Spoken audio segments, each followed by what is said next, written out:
Same show, different story. Twist the lens, chase the glory. Each chapter a spark, a brand new start. Same show, different story.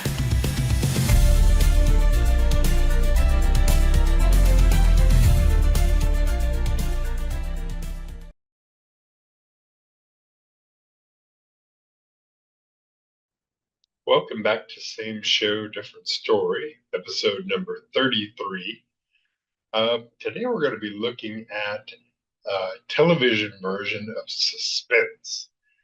Now that was the radio program that we covered a little earlier that was on radio from 1942 to 1962, one of the longest running radio shows and one of the most well regarded, especially the anthology radio shows. They did try it on television, early days of television on CBS from 1949 to 1954. Now, all those episodes are available. You can see them here on YouTube. There's also on DVD sets, and I think Tubi is also streaming. But it ran, like I said, those 6 seasons and adapted a lot of different stories. The ones we're going to be looking at tonight are first the one called A Night in the Inn, which is a story based on a short story by Lord Dunsany, famous fantasy writer, and then A Cask of Amontillado, which is the famous Edgar Allan Poe short story. Then we're going to look at one called On a Country Road, which is one of the ones that I remember from the radio show that was adapted from the radio show episode. I got introduced to that episode on John Weber's show, Web of Mystery, so check that out on YouTube if you get a chance. The radio version starred Cary Grant, but it was adapted directly from that radio episode. And then the last one we're going to watch is Nightmare at Ground Zero, which has a famous writer as well attached to it, but we'll cover that when we come back. So let's watch those 4 episodes of the television version of Suspense, and we'll come back and see what we think.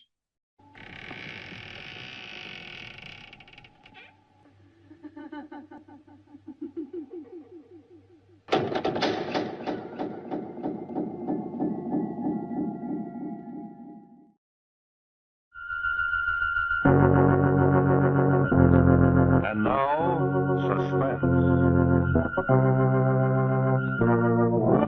Your host tonight on the Autolite Theater is the maker of the famous wide-gap Autolite resistor spark plug. The spark plug that's ignition engineered by Autolite men who make complete ignition systems for many of America's finest cars. Autolite makes over 400 products for cars and trucks. Spark plugs, bumpers, hubcaps, headlights, radiator grills, batteries, wire and cable, ignition systems, speedometers, instruments, tail lights, and many more. So remember, from bumper to headlight, you're always right with Autolite.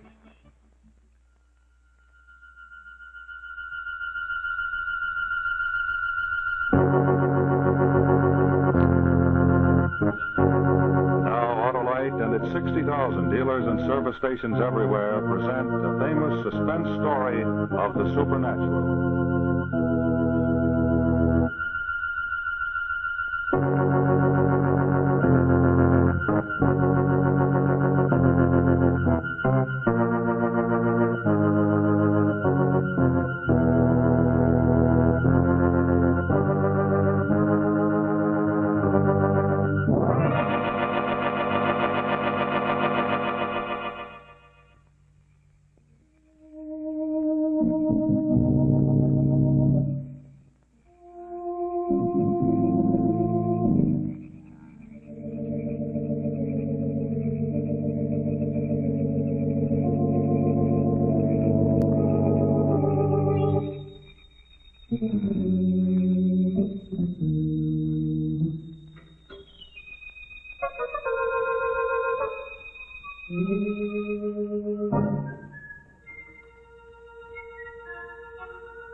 Go ahead, girl. Answer the door. Maybe some poor wayfarer.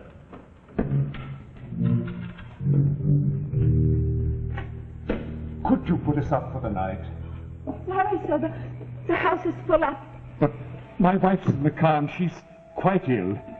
We've been driving for miles and miles over these blasted moors. Sorry, sir. But you can't be full up. Why, the house looks empty. That's right, sir. We're full up and closed. But we really don't need a bed. We will sit by the fire all night. Anything to take my wife out of this misty night. 12 miles on, sir, you'll find a farmhouse. Sometimes they take folks in. Good night, sir. But you're a tavern. You're a public inn. I can tell from the looks of you, you're practically empty. Sorry, sir. A certain party has taken this pub over, entire and complete. And as long as they pay for it, what they do is their own business. What I do is my orders. Good night, sir.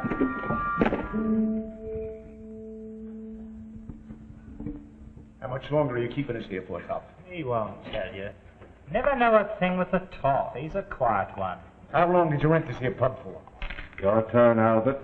Will that be all for tonight, then, sir? It's late, you know. You can leave out 3 meat pies and 2 bottles of claret. Yes, sir. And whiskey. They're all on the dresser. Good night, sir. Wait.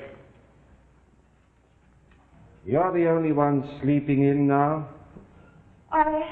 You sleep alone in the garret, do you? I do. Well, I hope you sleep well tonight. And if you should hear anything irregular, don't feel you have a duty to get up and investigate. Oh, no, sir, I won't. Indeed, I won't.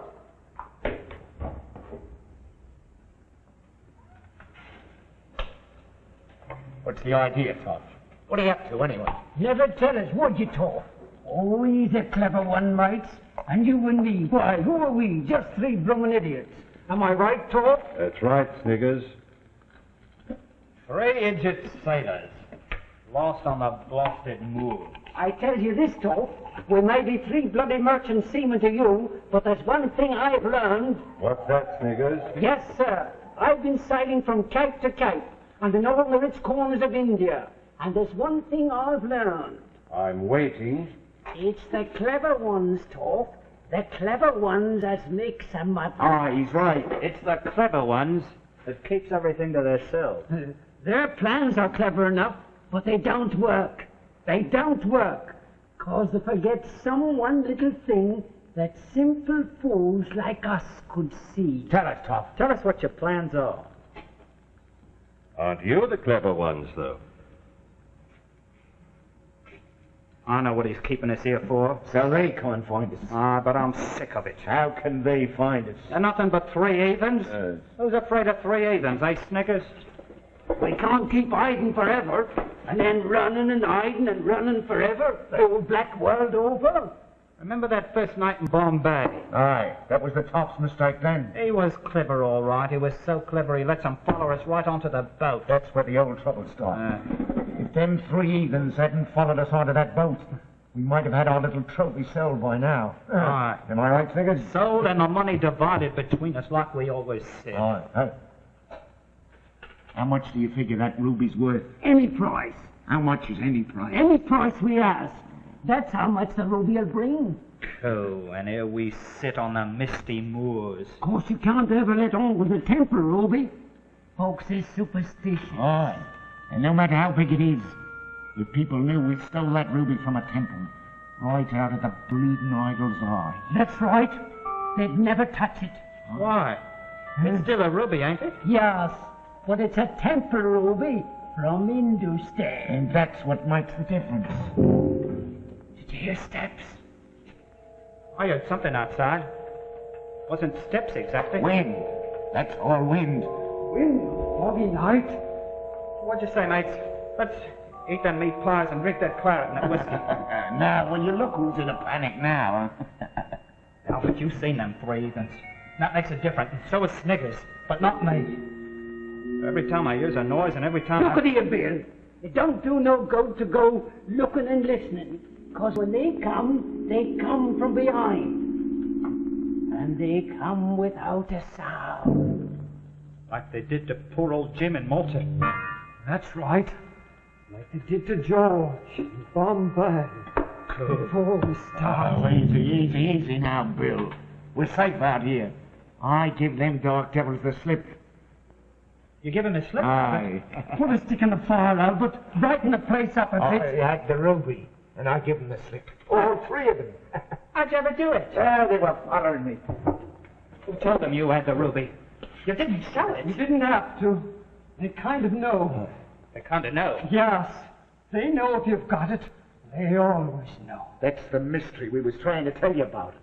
Here they are now, following me down the streets of Hull. I goes up to a policeman and I tells him. And he says, oh, they're nothing but three Hindus and they won't hurt me. Why don't you have the policeman arrest them? For what? For trying to get back the ruby we stole? Aye, so I walks through. Then I turns a corner, then I runs. I never sees a corner but I turns it. And I never turns a corner but I runs. And you know the streets of Hull. Well, after 2 hours, I sits and I waits. I waits. And what do you think? What? No priests. What? No. No dark devils with gold spots on their faces. I give them the slip. Well done, Albert. That's why I didn't jump when you said you thought you heard something. Because I knew we were safe. Now, come on, Bill, and play up. Play up. Whose turn is it anyhow? Mine. Albert, why didn't you tell us before? So we could ease our minds. Because the toffee don't want me to say nothing. No. He's got his plans and things must be done his way. Oh, you and me are stupid fools. And if it wasn't for me what gave him the slip and all, we might have had one of them crooked knives in him right now. But for me, who'll give him the slip. Albert, Bill, here's the idea. The priests have gone, our money's gone. Right. So what have we left? Go on to London now and sell that ruby. Toffee won't come. We'll leave. He won't give us the ruby. We'll take it. You... How? There's one of them. There's three of us. We'll take it tonight and be in London tomorrow. Simple enough, ain't it, Bill? Simple enough. Once we get the ruby. Don't worry about that. We'll find a way to get it from them.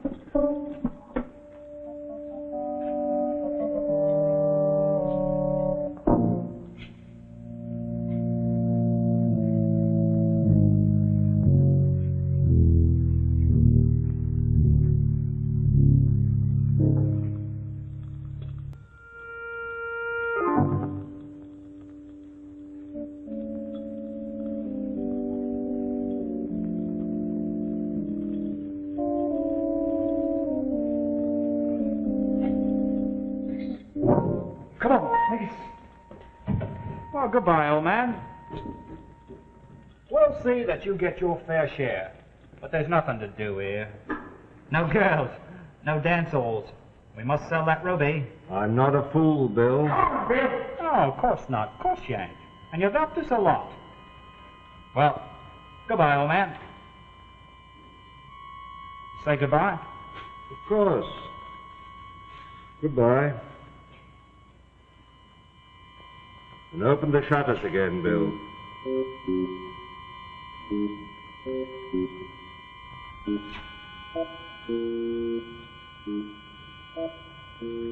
I don't suppose you want the door open too, do you?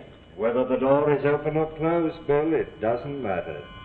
Well, the first shall be last and the last shall be first.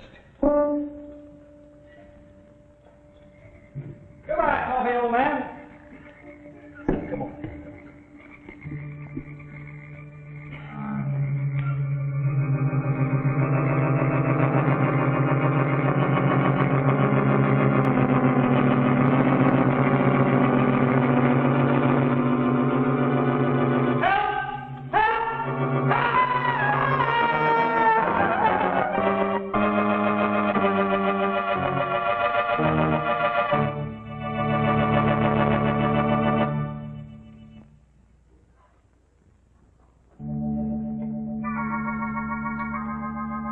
In just a moment, we'll bring you the second act of Lord Dunsany's famous story of the supernatural, A Night at an Inn, starring Boris Karloff. While we're waiting for the curtain to go up, I'd like to tell you a little story about an amusing incident that happened recently.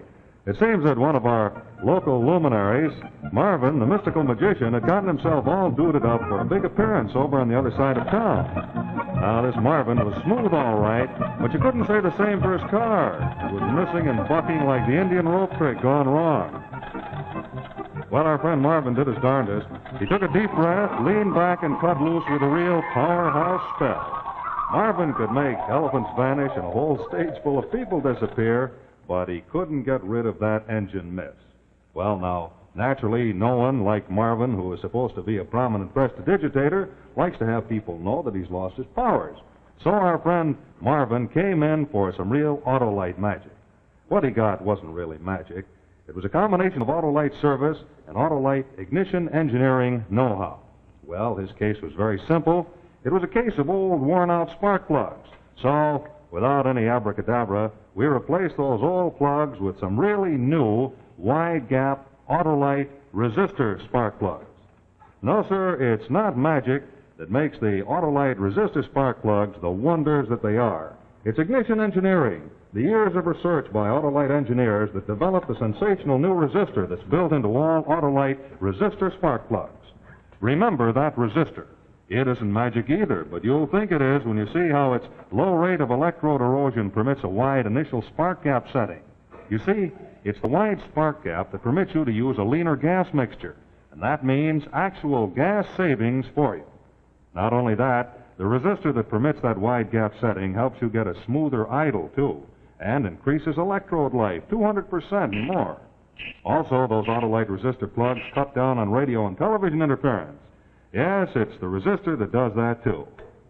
Well, Marvin drove out of here as smooth and slick as pulling a rabbit from a hat as soon as we equipped his car with Autolite resistor spark plugs. So take a tip from Marvin and replace your old worn-out narrow gap type spark plugs with a set of those sensational new Autolite resistor spark plugs. Remember, from bumper to tail light, you're always right with Autolite.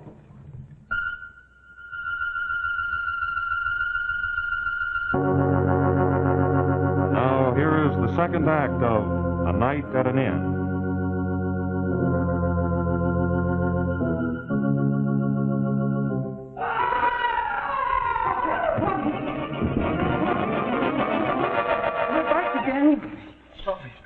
So you are. How did they get you? How did they get you, Tom? They walked, of course. But it's 80 miles from here to Hull. Did you know who's here, Tom? Expected them about now. 80 miles? What are we to do, Toffee? Ask Albert. If they can do things like this, there's no one can help us but you, Toff. I always knew you was the clever one. We won't be fools no more. We'll obey you. You're strong enough and you're brave enough. And not many would steal a ruby eye from out an idol's head. And from such an idol as that was to look at, and on such a night, too. You're brave enough, Bill, but you're all three of you fools. Jim would have none of my plans, and where's Jim? And George, what did they do to him? Don't, Tommy, So your strength is no good to you. You need cleverness, or they'll have you the way they had Jim and George. We know. Those black priests will follow you around the world in circles, year after year, until they get the ruby eye. And if we die with it, they'll follow our grandchildren.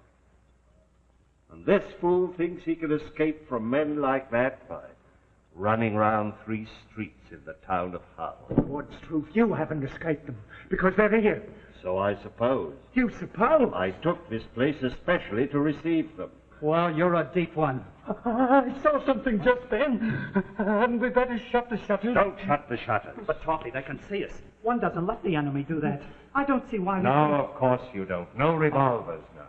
Well, why not, Tom? Don't want any noise at my party. We might have guests who haven't been invited, but knives are a different matter. I think they're coming now, Toffee. Not yet. Well, when will they come? When I'm quite ready to receive them, What do you do when they come? I shall do nothing. What? They'll creep up behind me. And then my 3 faithful friends, Sniggers and Bill and Albert, will do what they can. You can trust us, Toff. If you're a little late or slow, you'll see reenacted the cheerful spectacle that accompanied the death of Jim in Malta. Don't, Tommy. All right. Leave me there, all right? Now,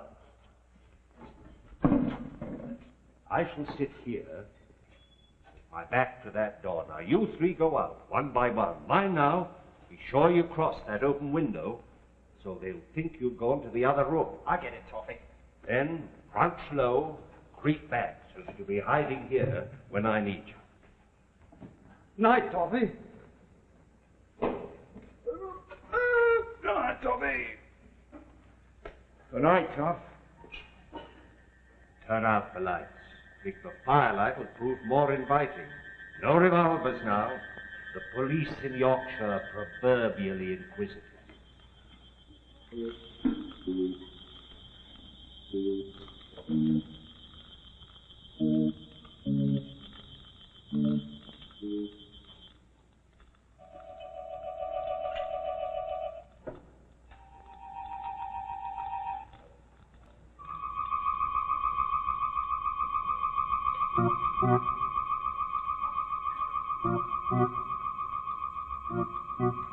Be ready.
Toffee, we only got one. What do we do? Only one? Yes. Very well. You shall now witness my demise at my Yorkshire residence. I shall be night, and you'll be ready to receive guests.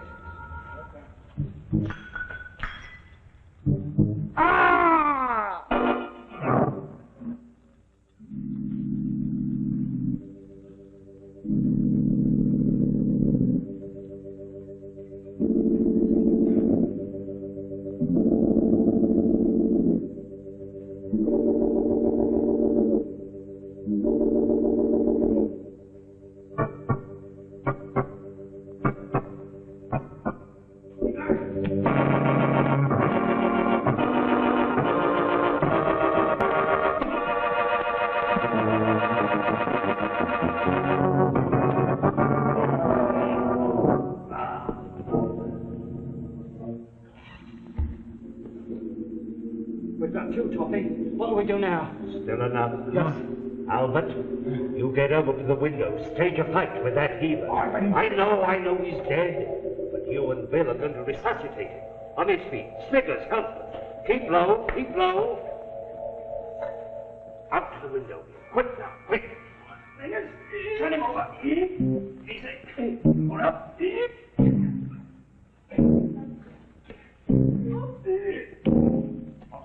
Walk it.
Very good night's work, my friend. Well done, Toffee, you are a digger. You drink one of their blood one.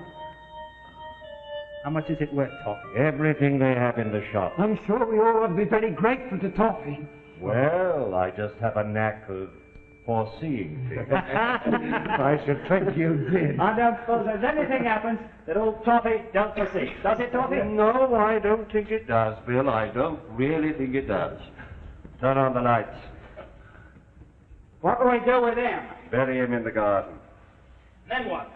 Then we go up to London and upset the ruby. Well, I think we've come through this night's work very well. Well, the first thing we ought to do is give a little supper in honor of old Toffee. Well, I think we've earned our bit of supper. Here's the Toffee. Oh, who guessed everything right. Aye, good old Tom. Here's the Toffee who saved our lives. Here, he foresees everything. Speech, Tom. Speech. Well, gentlemen, I suppose in this world there are two kinds of men. There's the kind that can see.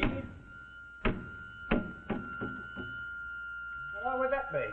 No wind and the shutters slamming. It's wind. It's blowing both ways at once. Look. Look at that. Of course it's the wind. Fog's lifting. Must be lifting. Must be the wind. Fog looks as thick as ever to me. Sniggers, go outside and fasten that shutter back. Go outside.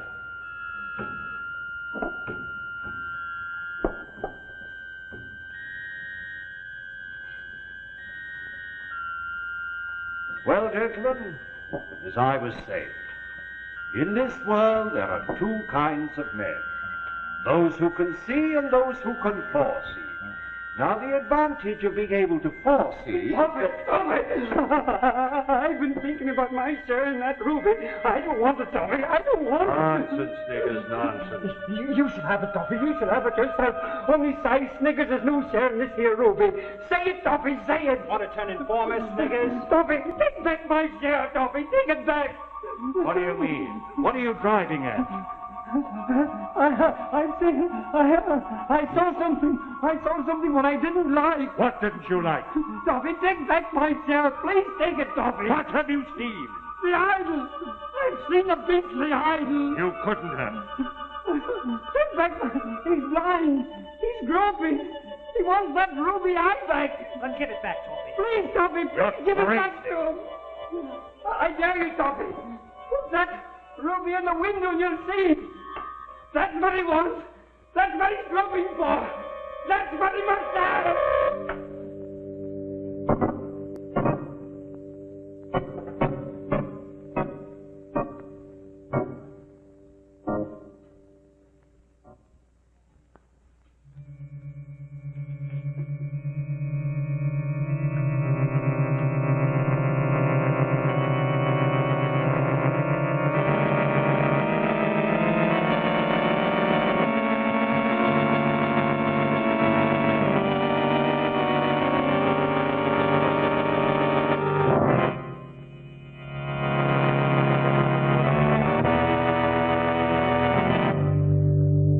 What is it?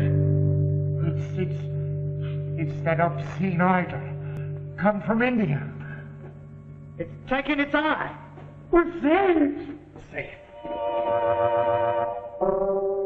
Mr. William Jones, evil seaman. Albert. Albert, what is it?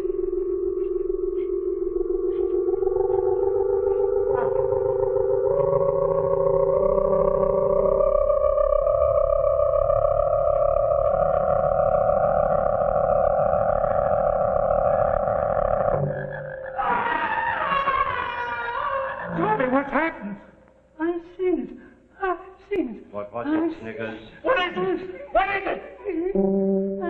Mr. Albert Thomas, evil seaman. Must I go, Tommy? No, Must I go? Tommy! Tommy!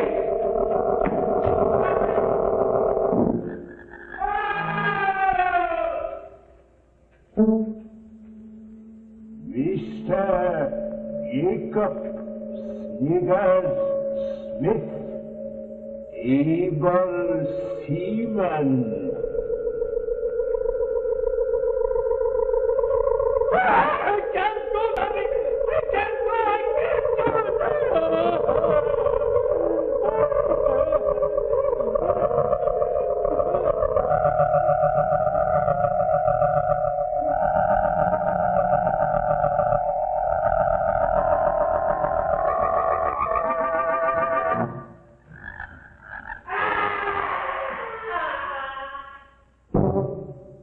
Mr. Arnold Everett Scott Fortescue, late Esquire. Too late, the tofty. This I did not foresee.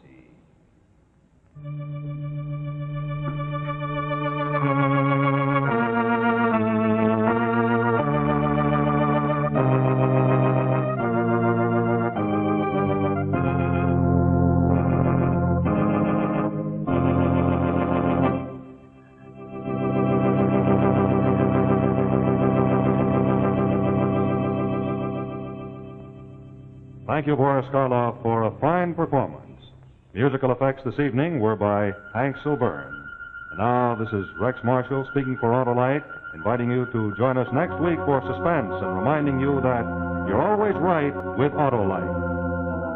This is CBS, the Columbia Broadcasting System.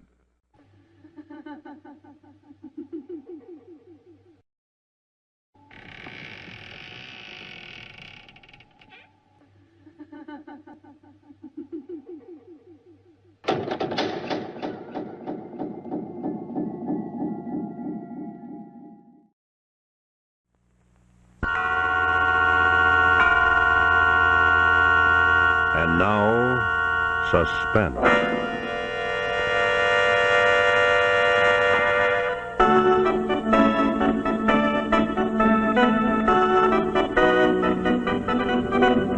Your host this evening is Autolite, maker of the sensational wide-gap Autolite resistor spark plug and the dependable Autolite Stay Full battery. Autolite makes over 400 products for cars and trucks, bumpers and hubcaps, radiator grills and ornaments, bullseye seal beam headlights, ignition systems, spark plugs, batteries, fuel pumps, windshield wipers, instruments and gauges, wire and battery cable, and many more. So remember, from bumper to tail light, you're always right with Autolite.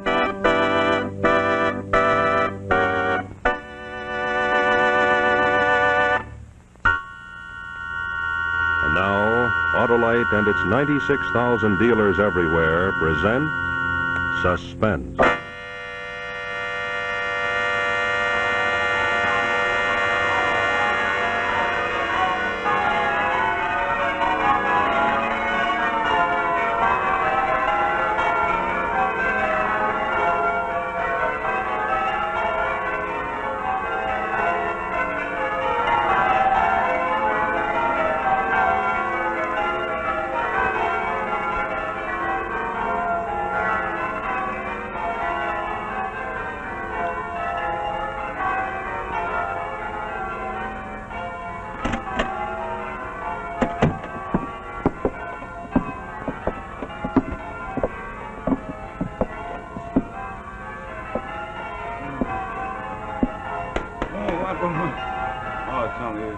Hey, did you hear the bell, Sarge? The war is over. Look, this No gent... way, let me sleep. This gent wants to make a deposition.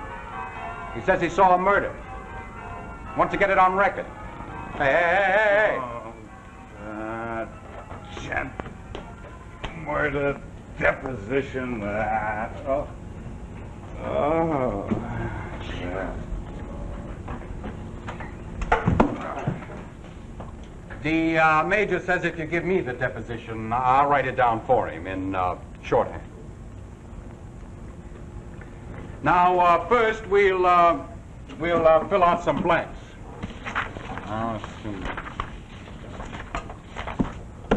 Okay, Count, spill it. Thank you.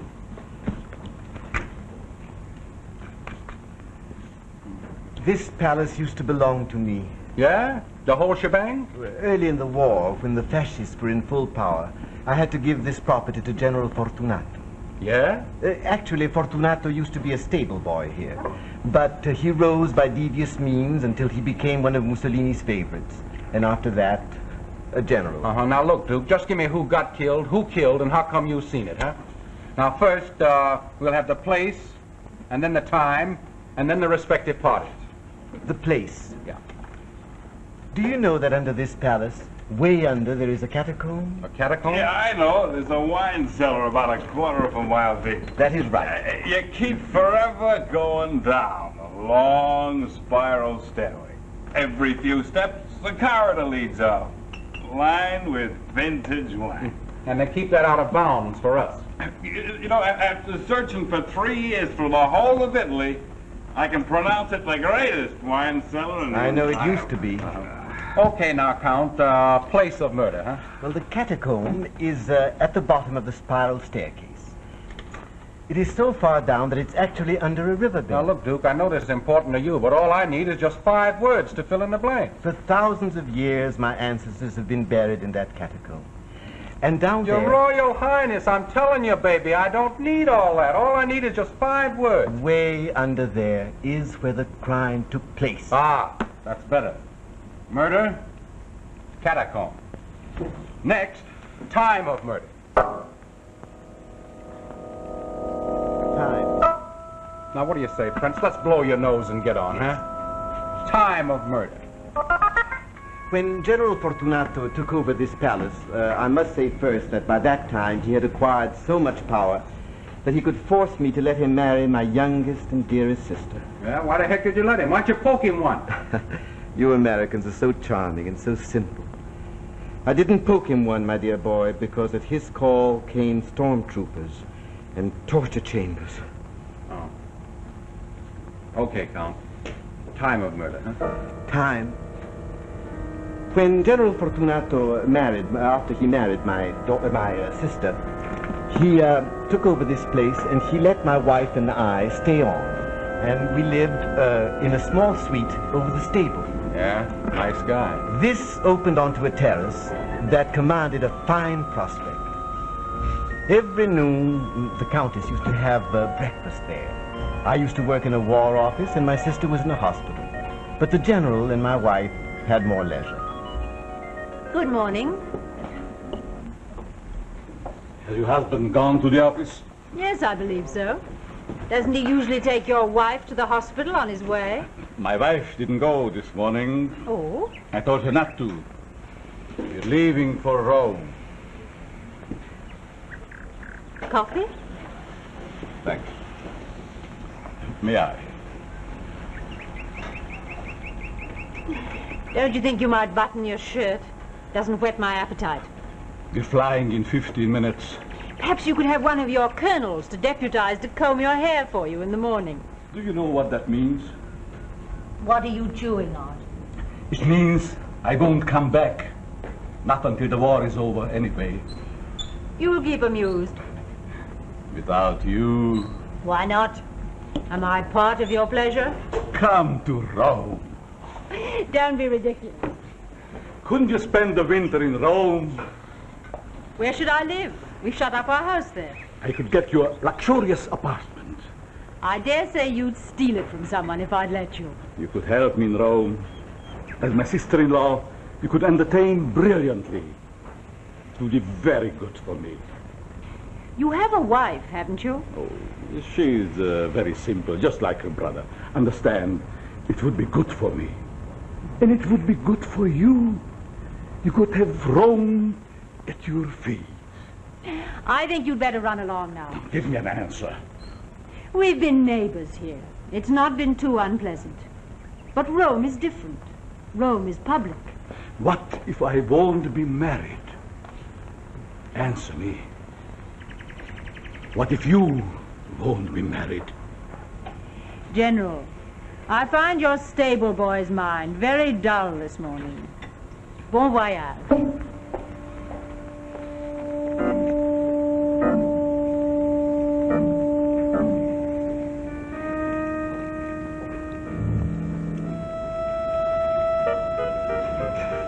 Yeah? And then? Exactly 1 year later, the general sat in the same chair. By that time, my sister had been killed in an airplane accident, and my wife was living in Rome. On April 12th, the general came roaring up from Rome in a Bugatti of mine he had previously taken over. He invited himself to dinner. And half an hour later, the murder took place.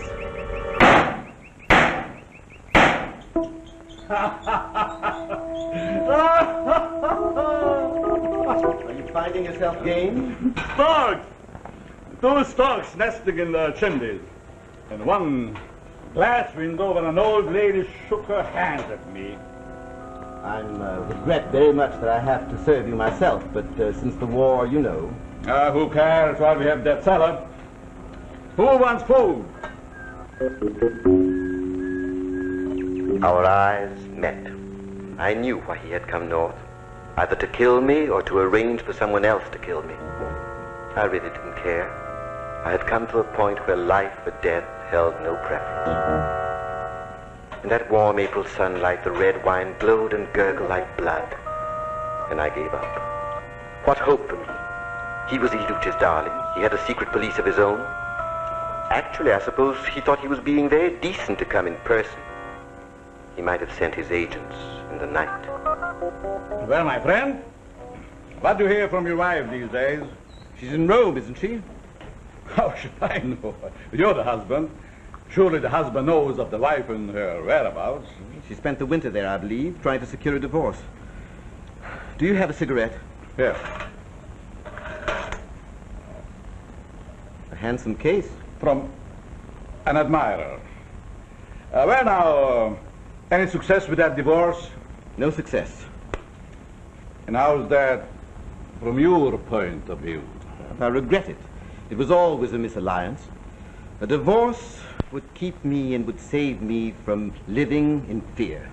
Fear? Yes. I often think to myself, supposing that a person of great power would want to marry her. A divorce is impossible. Therefore, this person of great power could only marry her if I were dead.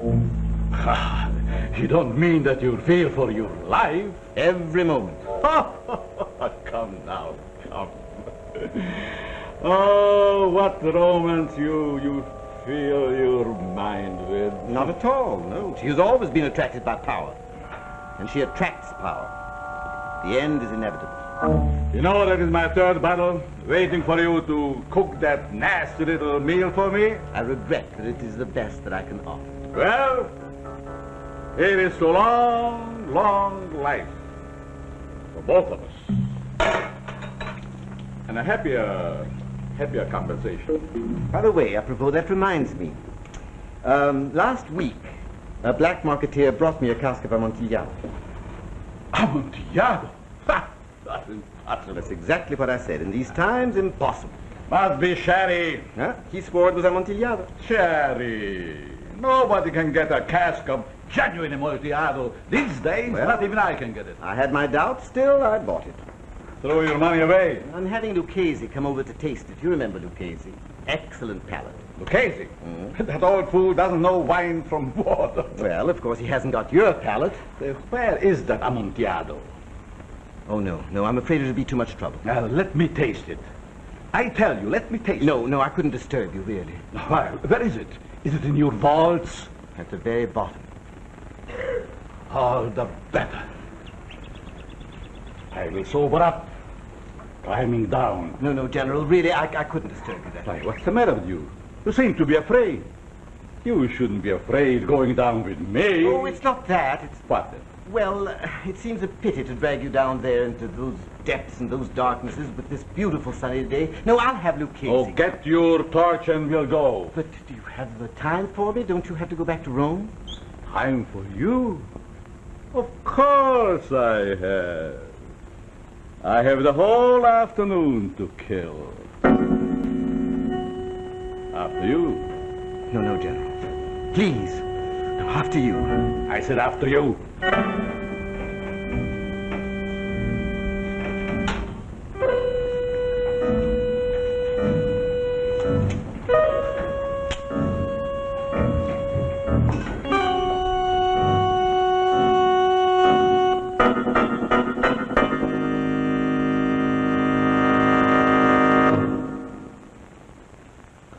In just a moment, we'll see the second act of this evening's suspense story. Well, of course, this is the month, you know, when we celebrate Columbus Day, so I thought for our little intermission story this evening, I'd use a couple of characters named Ferdinand and Isabella. Well, in this case, Ferdinand is a fella, and Isabella is a very crafty canine. Now, it seems that Ferdinand and Isabella were seeking new worlds to conquer at the Columbus Circle Dog Show. But Ferdinand's old boat was giving Isabella such a rough ride that she was ready to abdicate. So then our canine queen took command of the situation and said, I'll pawn all of my jewels for a set of those new wide-gap Autolite resistor spark plugs. And darned if she didn't. In fact, she even threw in one of her best dog bones on the deal, too. But seriously, friends, your car will give you smoother engine performance with leaner gas mixtures at idle and low throttle speeds when you get a set of Autolite resistor spark plugs with a revolutionary new wide spark gap setting. Now, what makes this wide gap practical is the new exclusive 10,000 ohm Autolite resistor. There's one built right into every Autolite resistor spark plug, and believe me, that's really important. For a long time, automotive engineers have known the advantages of a wider spark gap, but it took Autolite's ignition know-how to make the wide gap practical. From the minute you install wide gap Autolite resistor spark plugs in your car, you can count on quicker starting at low temperatures. In addition, the wide gap will give you smoother engine performance with leaner gas mixtures at low speeds or when your car is idling. Naturally, because you can use a leaner gas mixture, you'll use less gas. And another thing, the wide gap Autolite resistor spark plugs actually check radio and television interference. So why don't you take advantage of all these wonderful features? It's very simple. All you have to do is see your nearest Autolite dealer tomorrow and have him install a set of those wide gap Autolite resistor spark plugs in your car. Well, now, would you like to know how our canine queen Isabella made out at the dog show after her smooth ride with those new Autolite resistor spark plugs? Well, sir, she took first prize, best in the show. And the well-deserved blue ribbon she was awarded had some real blue ribbon advice on it. Doggone right. You're always right with Autolite. And now, the second act of A Cask of Amontillado. I had trapped myself. Of course he was anxious to taste the Amontillado deep in the vault. What neater way could he be rid of me? I think I must have mentioned the wine on purpose, because I was hopeless. The least I could do was to give a little help to the inevitable. As we kept climbing down, down, down, gradually a curious peace filled my heart where the panic had been.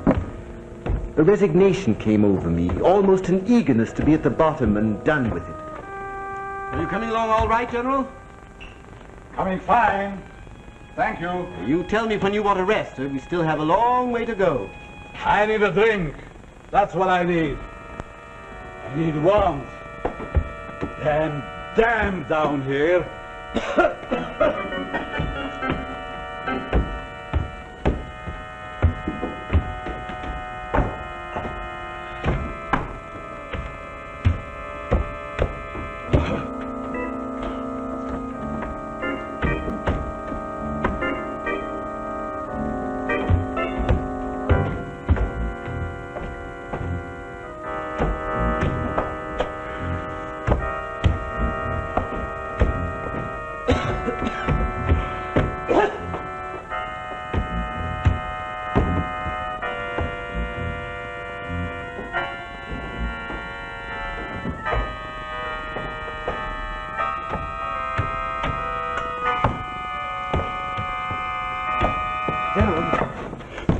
Amontillado? No, I mean Medoc. Oh, yeah, that's better.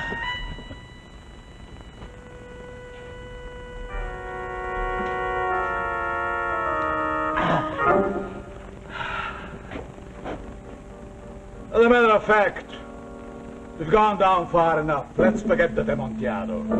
No need to go any lower. It's silly.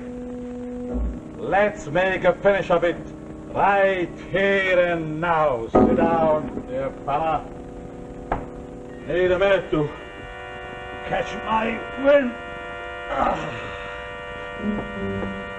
Now sit down.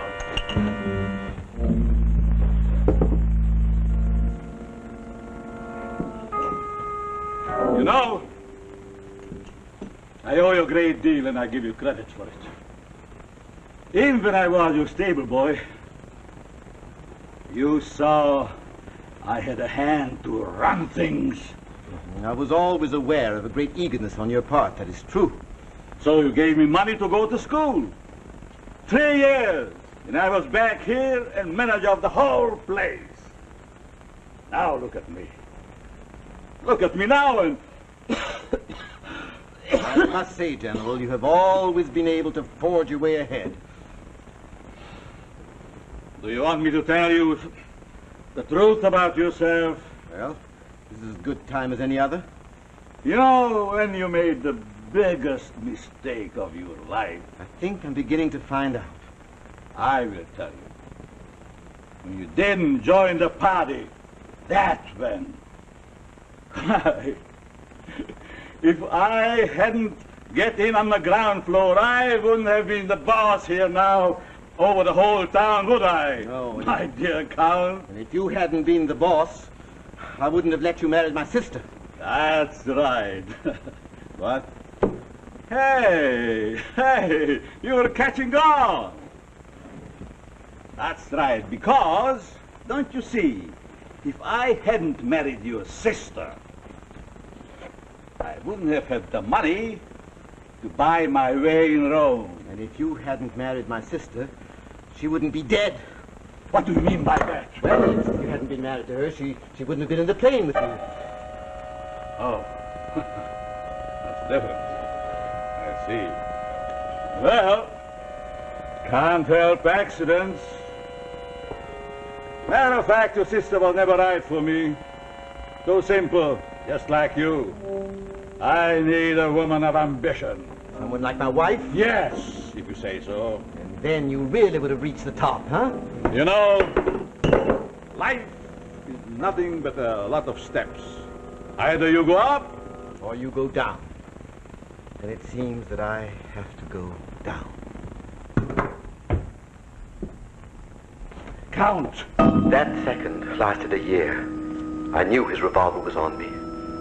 I thought of my sister.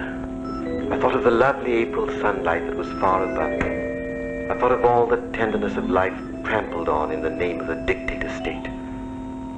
Suddenly, at that last breathing moment, the ridiculous thought struck me. Why am I so weak? Why don't I kill him? Count!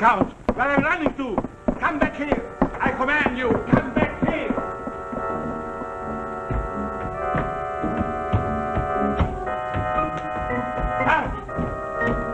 Count!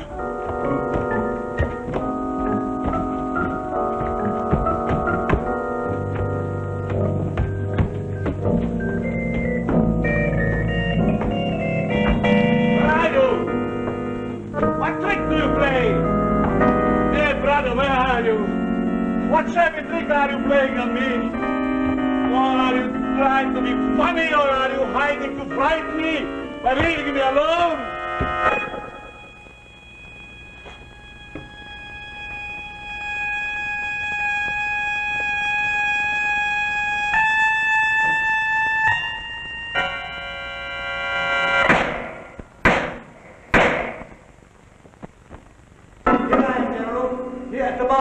Yes, I'm in the catacomb.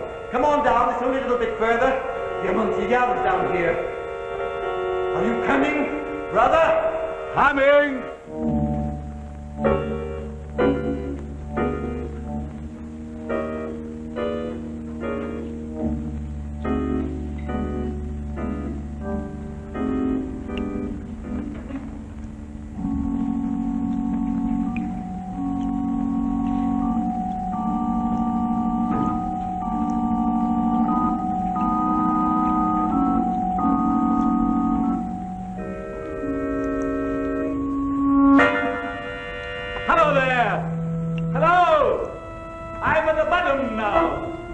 Where are you?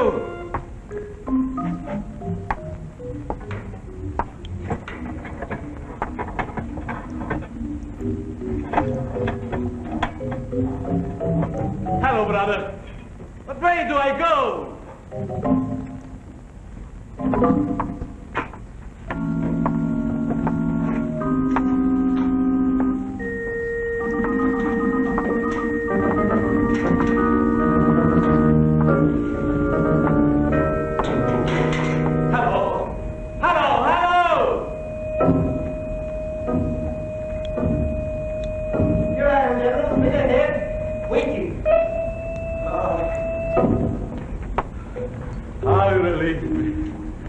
I thought I lost you. Did you hear my gun? Oh, it's so awkward. I always stumble when I drink. Yeah. That's very damp here. Walls are dripping water. Are we under the river now? I feel the dampness in my bones.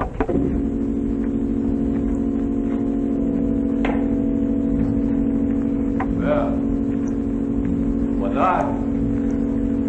Stonemason? The bad sag overhead. Last week I ordered them to wall this end up to support. I see they haven't finished. That's dangerous. Oh, yes. At any moment now, it might be the end for either of us. Oh, I hope, General, you don't mind a few bones lying around. It's only my family, or I should say, our family. Yes, I thought I ought to clean the vault out before they sealed it.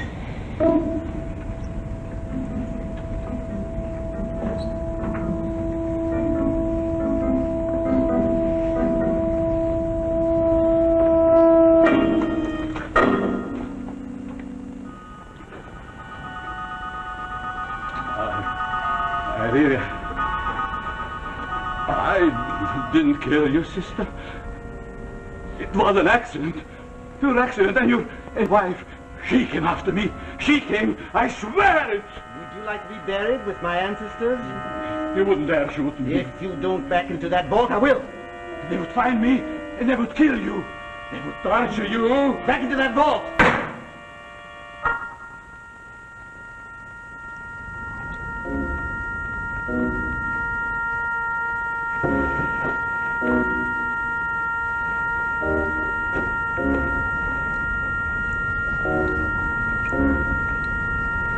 Wall.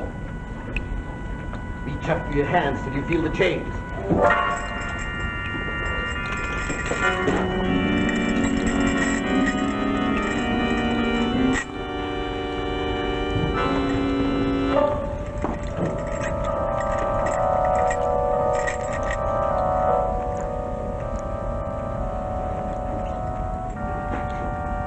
Why don't you shoot me? Huh? What are you doing? What is it? Are you warning me up? Don't warn me up! Shoot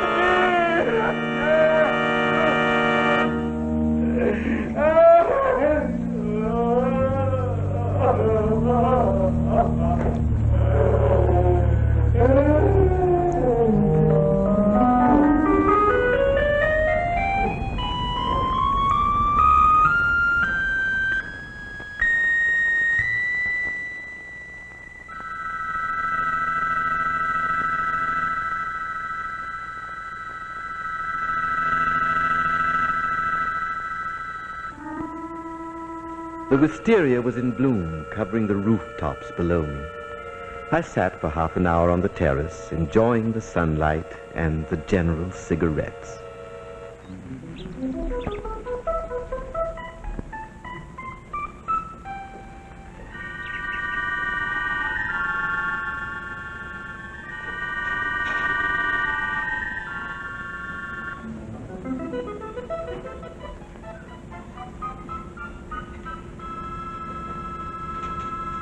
Then what'd you do? What'd you do then? Then I disappeared. I went into Switzerland. And then I came back and I joined the underground. And always I say, when the war is over, I will tell my story. And may justice be done.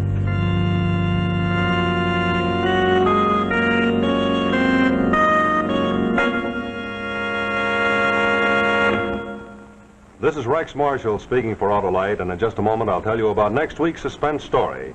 But first, here's a parade of some of the more than 400 automotive parts that Autolite makes in its 28 plants from coast to coast. Here come the horns and the windshield wipers and, of course, the batteries. The Autolite Stay Full batteries. Batteries that need water only 3 times a year in normal car use. Remember, friends, from bumper to tail light, you're always right with Autolite.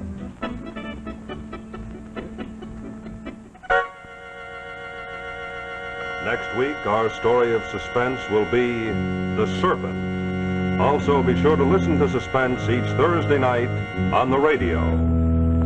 This is CBS, the Columbia Broadcasting System.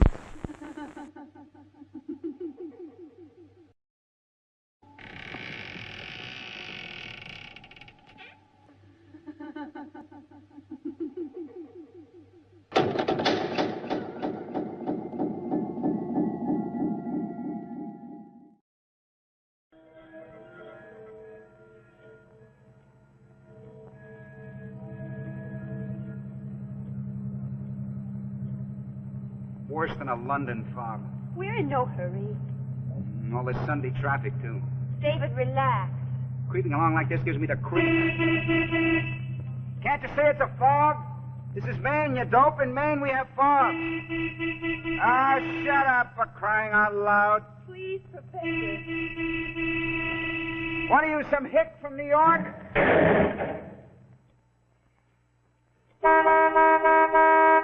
All these summer jerks from New York. I don't know why they're so scared of a little fog. It'd be quicker to get out and walk. Oh, relax, David. Relax and enjoy the smell of the salt air. And just listen to that surf. Where are we, anyway? Oh, the nuts with this pileup. I'm going to take a cutoff. We'll hit that road back by West Harpswell.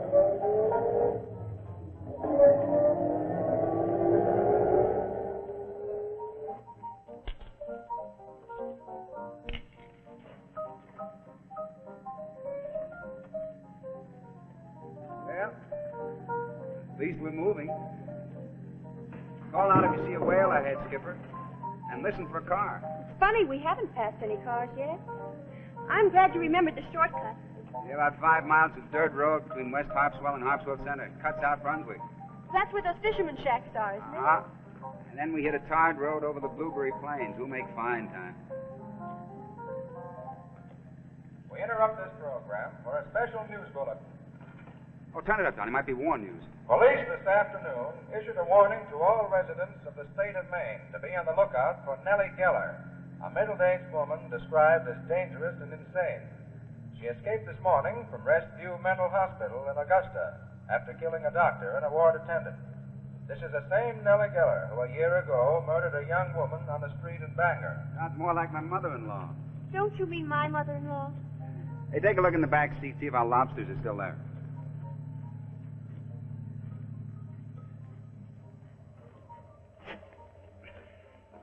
Why are we stopping? Gas? We're out of gas. No, but we will be soon. But why stop here? Gas station. Here? Hey, you stay here. I'll see if I can rouse somebody.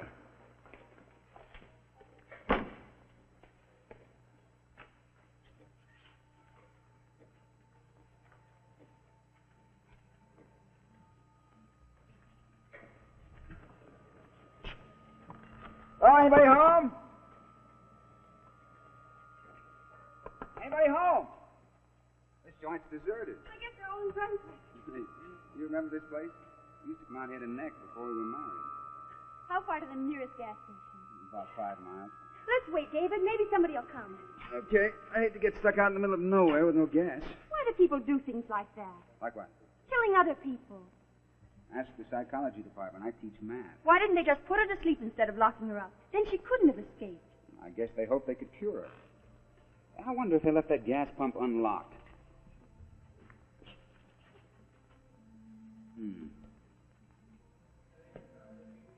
Portland, Maine. All residents and motorists in the southern part of the state are warned to be on the alert for the escape of Nellie Geller. This is the woman who killed a doctor and a silent attendant with a meat cleaver. She's described as a woman of medium build, gray-haired, and remarkably strong. 100 police and volunteers are searching the area. All residents are warned to report any strange woman answering this description. Come on now, Doctor. We're 40 miles from the asylum. Don't you dare! Don't you ever dare do that again! I'm really sorry. I'm a low-down skunk. Such a pretty neck, too. Hey, you! Hey, you! Whose car? That's a state cop, isn't it?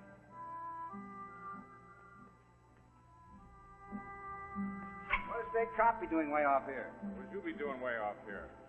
See your license?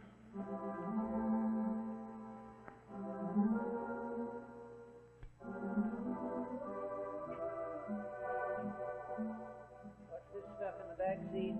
Are you traveling pairs now? What's under the blanket? Nothing, just some smuggled diamonds. Go on, reach in, feel for yourself. Oh, Sheriff, I'm sorry. Oh, are they alive? Darling, why didn't you tell me we bought live lobsters? Sheriff, we were on a picnic. We bought those lobsters at the Cindy Harbor Lobster Pond. They're hungry. Okay, Professor. You better start back to Brunswick. Oh, we're waiting here for some gas. No gas here. They run dry yesterday. Well, where can we get some? We need it badly. 5 miles down the road. You folks seen any hitchhikers? You're not by any chance looking for that escaped woman. Okay, Professor, that's all. Well, nice seeing you. Sure you got gas enough to get there? Oh, sure. Keep my reeds empty. There's still a couple of gallons left. Now watch the forks. You got 2 forks. Take the right each time. Okay, thanks. Don't get lost in the fog. Thanks, Sheriff. Well, let's get back on the main road. Yeah. It's a little too far for comfort, if you know what I mean. Say, did you hear how that old hag got out of the asylum? She beat up 3 husky guards and then killed one of them. Yeah. Well, that's the thing about a woman. You never can tell.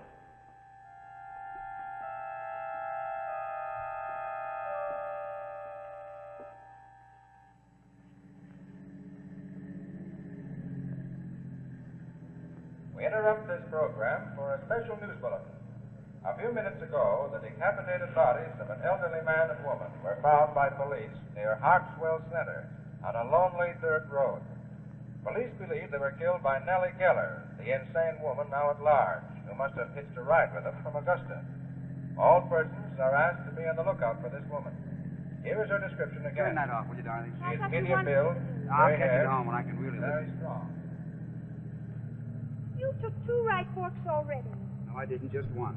But, darling, I am sure that you did. But, darling, if I can give a graduate course in differential calculus, I certainly ought to be able to count 2 right forks. Oh, yes, dear, you ought. But you didn't. Look in that glove compartment, will you? See if there's some hard candy, some butterscotch or peanut brittle. Anything you can stuff in your mouth so you won't keep talking. Then while you're silent, you might start remembering that your husband grew up around here. He's walked every inch of these roads as a boy. Couldn't you make a mistake in the fall? Couldn't you eat a pound of peanut brittle? I know where I am. Go right past Harpswell Center, and we take the left hard road. Harpswell Center? That's where that woman just killed those 2 people. I wish we'd stayed on the highway with the other cars. Now, darling, we'll be home in half an hour. Oh, I'm getting jittery. Riding along here with the woods on one side and that surf pounding on the other. Why are we stopping? I thought I saw somebody cross the road. Don't stop here. Well, wait a minute. I just want to get my bearings. Don't get out. All right, I won't. David, we must be lost. The odometer says we've gone 12 miles. Admit it, David, we're lost. Okay, we're lost. Pass me that road map.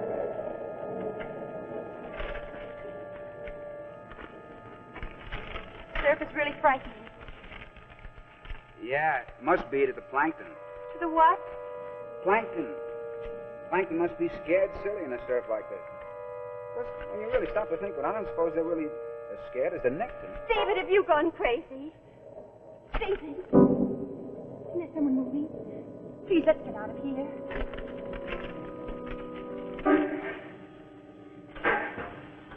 Oh, no, it can't be. David, we're not out of yet. I'm afraid it sounds that way. Oh, sweetie, what can we do? I'm sure this is the road where that woman killed those two. Now, darling, don't be foolish. Oh, David. I'm scared. Listen. Hear that? What? David, it's beginning to rain. Oh, I'll put the top up. Darling, I tell you, we can't sit out here in the middle of nowhere for the rest of the night. We're safer here than out there. David, Yeah. what if she is here? Oh, I better turn these headlights off. Silly thing won't work. What if she's worth? Oh, darling, don't you know the difference between plankton and necton? Oh, I feel safer with this top up. Plankton's all that microscopic life you find in the sea. It just floats about with no control over its movements. Suppose someone could smash through a canvas top. What I was thinking was... Is your door locked? What I was thinking was... David, you're scared a little too, aren't you? Uh-huh. Why not? David, you hear that? Listen. Oh, I just hear the storm. Oh, listen. Oh, I don't hear anything. There it is again. No. It's a dog. It's a little dog barking. Oh, David! Well, there must be a house nearby. Oh, that crazy woman. Now, listen to me, darling.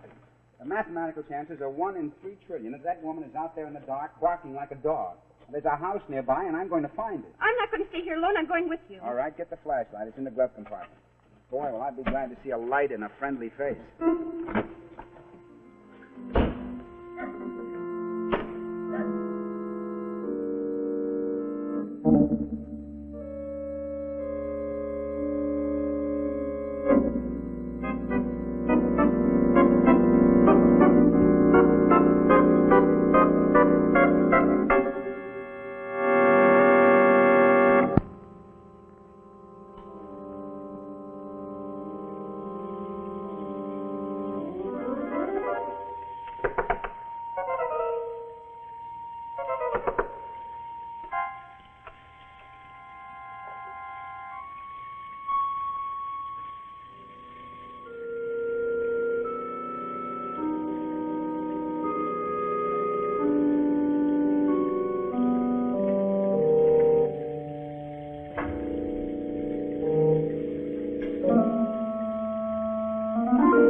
Nice and snug in here, huh? Yes, yes.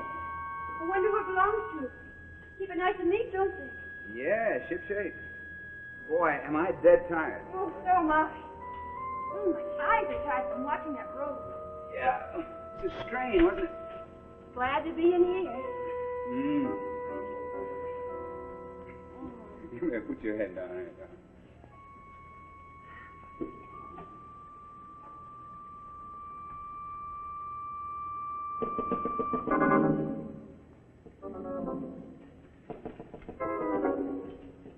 David, she's at the window.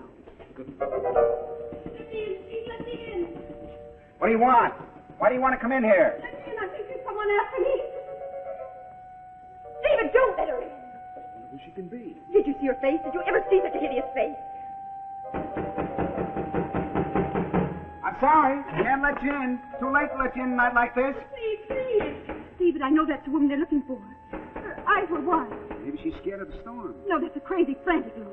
What do you mean? Crazy people don't always look crazy. Don't make me stay out here. David, break the door. Help me put the spell over it. You know, you have kind of a wild look yourself. What I mean is, actually, the craziest killers are probably the gentle ones. Maybe she's gone away. I mean, I'd be much more scared of a sweet little old lady that went to the library every day and kept canaries. Talking to keep up your nerve. Now, but what I mean is, this woman is scared in a good, big, healthy, normal way. David! Get away from there! Stay away, I tell you. We've got a gun.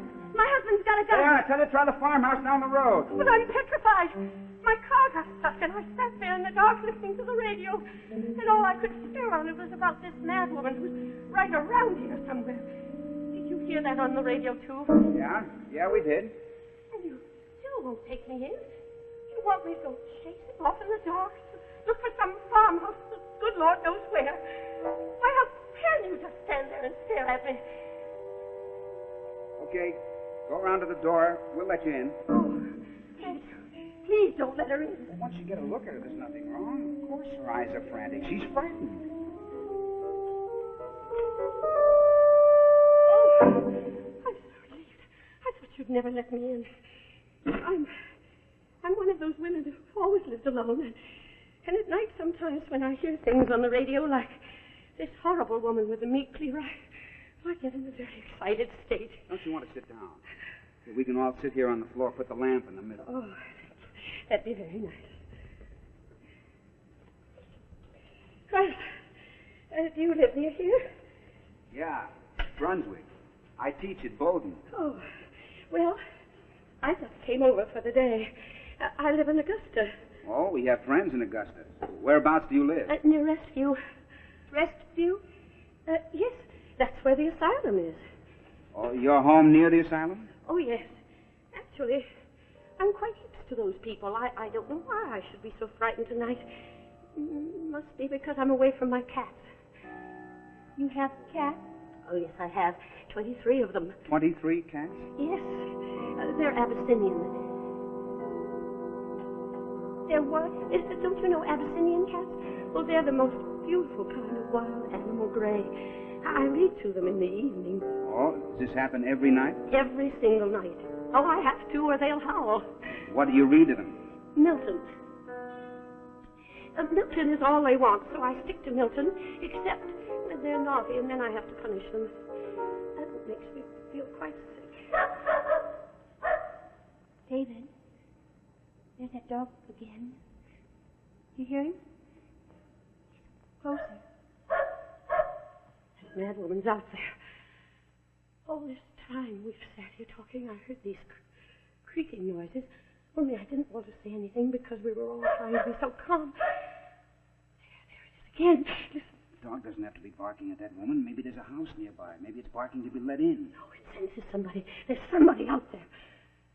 That's why it's barking. Believe me, I know animals.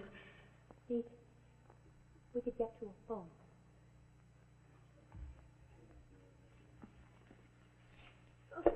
A phone? Why? To call the police, to get help. Oh, no, don't do that. Why, don't you want the police? Oh, I do, but you get killed. What do you mean? Well, that mad woman, Lucy, will kill you in the dark. Let go. What are you trying to do? Oh, don't run away and leave me. Let's all go together. We'll all go back to your car. My car? We were out of gas. Out of gas? Oh, no, you can't be. Yes, you think we parked out here for the fun of it? It makes us all vulnerable. Makes us all very vulnerable. Dog stopped barking. What do you think that means? Oh, we've got to get away. Lady, I'm not a magician. I can't make gasoline out of rain. Oh, we can't stay here the whole night. Think of something to do, please. I beg of you before it's too late. Nothing I can do. Oh, try to think of something, anything. Don't just stand Now, there. take it easy. You'll have it in hysterics. Oh, look. I've got an idea. Give me your gun. My gun? Why? I want it. What's the matter with you? You get stranger every second. Give me your gun. I'll go. I won't be afraid in the dark. I'll go get help and bring it back. Now, sit down. Oh, no, please let me go. I can't stay here I like told you this. to keep quiet. If you don't, I'll use Stop my it. gun on you. Oh, what is this? Like some horrible nightmare. This is what I dream of when I'm all alone at night. And I get so frightened just before daylight. Stop it. He hasn't got a gun. Dorothy. Then you're unarmed. Yes, what of it? What difference does it make whether I'm armed or not? Stormstone. David, come here. Maybe now. What are you going to do? You two are up to something. My wife meant that now's the time to go for help. She did not. She meant now's the time for you to get away from me. Yes, I did, from you. Oh, how dare you? How dare you try to run away from me? We know who you are. You're from Augusta, aren't you? And you look like her. What? Is that what you think? You think I'm that woman? I know you are. Oh, you little fool. Now, cut it out. She needs to listen. That's what your wife I needs. said cut it out. That's right. Threaten me. What's me, both of you, while that real woman's out there. All you do is stand here and wait for her to make the next move.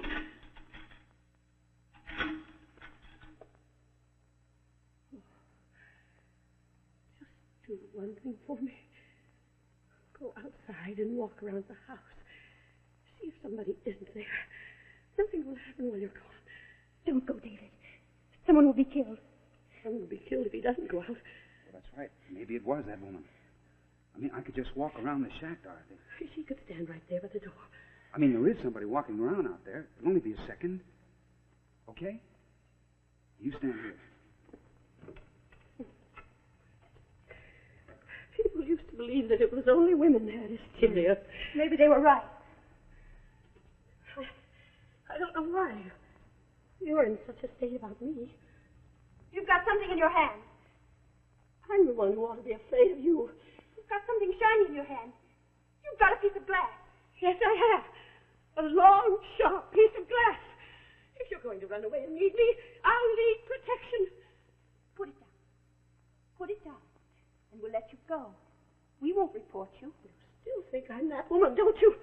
Please put it down. Put it down, or I'll call my husband. And he'll take it away from you. No, it's the only... Get off myself! David, you got a piece of glass! David, still you go! Oh! You've gone crazy. David, she was trying to kill me. You think this crazy woman, and I'm not. She's lying. Don't believe her. Get outside, Dorothy, quickly. Give me that glass. No! Give me that glass! Oh!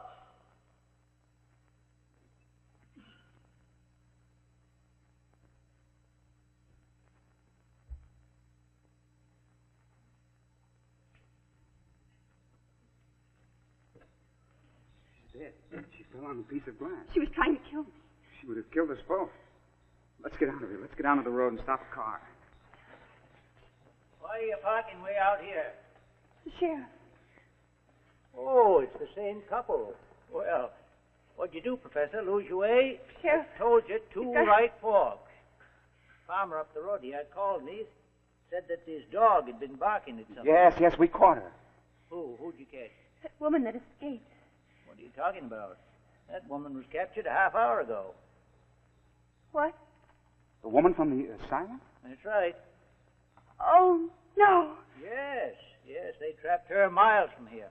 Oh, say, there's a car stuck in the ditch up the road there. You ain't seen the owner, have you? You haven't seen what? The owner of the car. Owner of the car? Stuck in the ditch? Hey, what is this? Who's playing dumb? Yeah, we've seen him. He's in that fish shanty right here.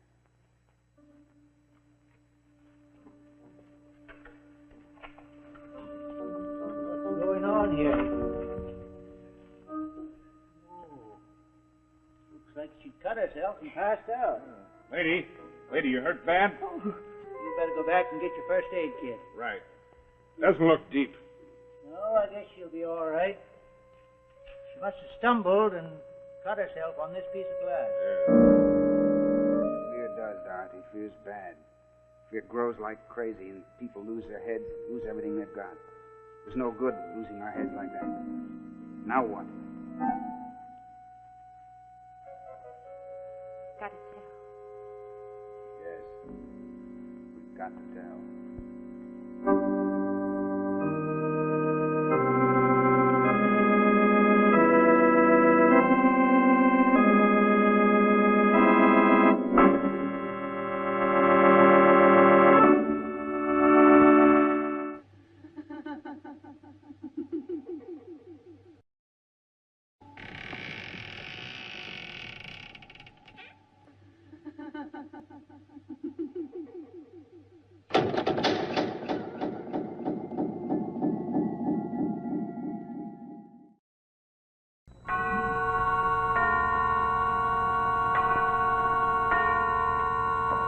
And now, Suspense.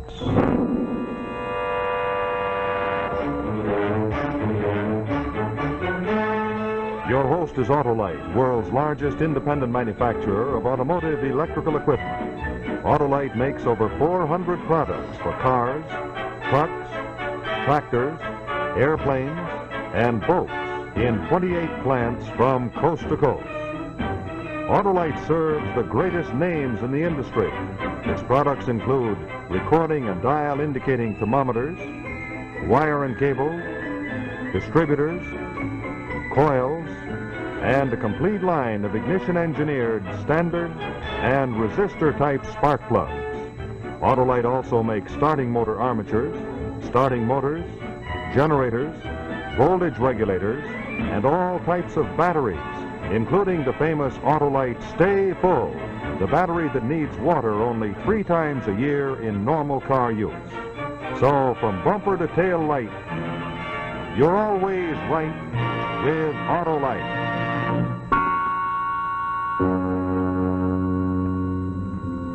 And now, Autolite and its 98,000 dealers everywhere present Suspense.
You check the upstairs rooms.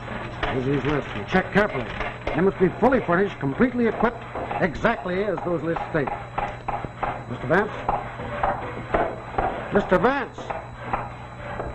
Let's snap to. We haven't much time. Our father will be here. Height 6 feet 2. Smoking jacket. Trousers. Slippers.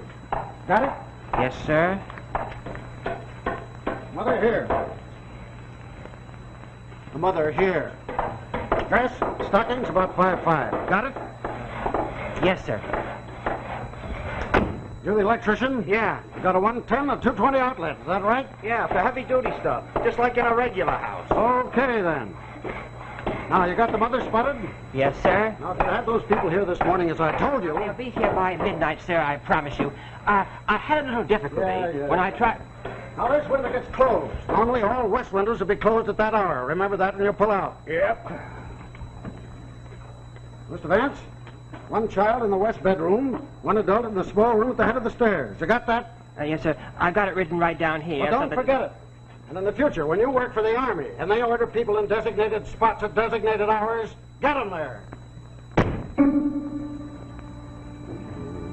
Father, mother, child.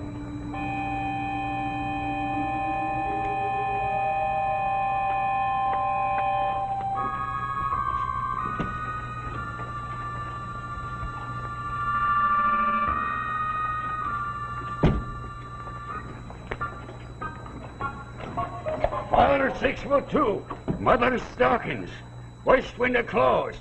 Oh, you'd think a duchess was going to spend the weekend here with the Duke. How careful can you get? Even dummies yet. And not just any place. Mother here, father there. And for what?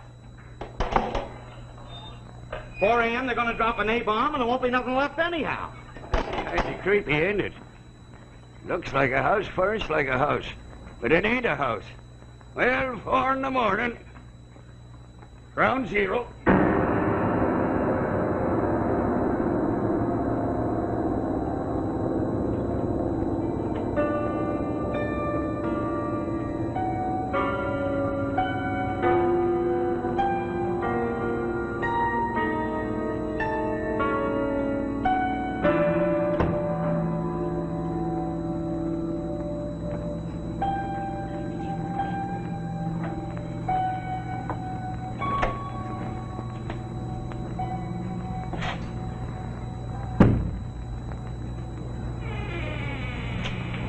Hello, dear.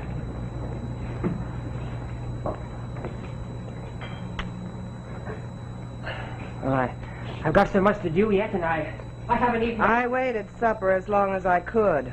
It got cold. Lovely dinner I had. Cold roast. The cold potatoes were particularly... George. George! Dear, really, I've had a very miserable day. The Colonel had me on the carpet all afternoon. I didn't have all the mannequins quite done, and he was quite anxious Isn't that just too bad?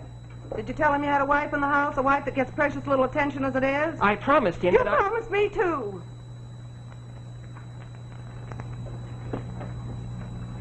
10 years ago, you promised me we'd have a wonderful life together. Wonderful life. That's a yak. The first year, it was the puppets. Yeah, the puppets. The wonderful little marionettes. Yeah. The wonderful little marionettes. They kept us starving for 2 years.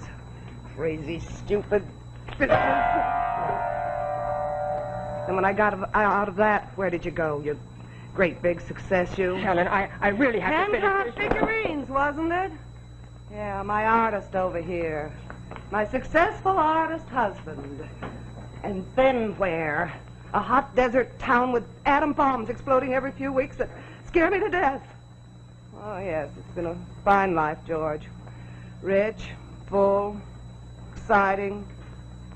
George, listen to me. Helen. What's the matter with you, George? Why can't you find a job that means something? Helen, you know this is all I can do. Dummies. Plaster of Paris dummies. And you putter over them as if they were flesh and blood. Helen, when you create a human figure, it takes on a sort of life to you. Well, let it take on a bank account. George, do you forget you have a wife? Are these the only things that mean anything to you? Helen. Sometimes I think I'm married to one of them. George Vance, king of the dummies. And here's his girlfriend, Grace Dummy. Helen, leave her alone. Her! It's it, not her! You can paint a smile on a dead face, but that doesn't make it alive. That doesn't make it breathe. George. Helen, it's just an airplane. It's a test, not a bomb, It's just a plane, Helen. The test won't be until early tomorrow morning. That's why I have to finish It is a test, isn't it? Helen, I told you. You tell me, what can I believe? You're so wrapped up in those dummies, you don't care that I'm scared to death. Well, I'm glad they're going to drop a bomb on them. I wish I could see it happen. I wish I could be outside the window and watch them explode and rip apart. Helen. Helen. Why are you like this? You make me this way. I'll keep right on being this way until you do something worthwhile. Till you stop puttering around with figures and puppets and dummies. I'm going to keep after you, George, and scream some sense into you, understand? I'm going to scream some sense into you if it takes the rest of my life.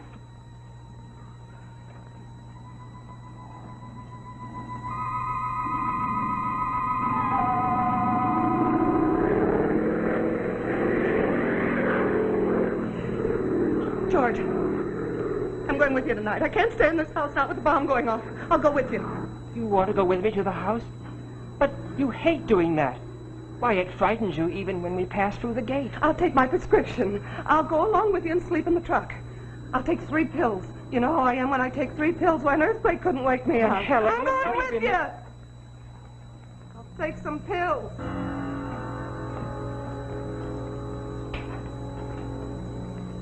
Why does she hate you so? Dummies. Plaster of Paris. Gentle, kind, quiet. Helen, if only you were that way. You fool. Yes, sir, I'll check it.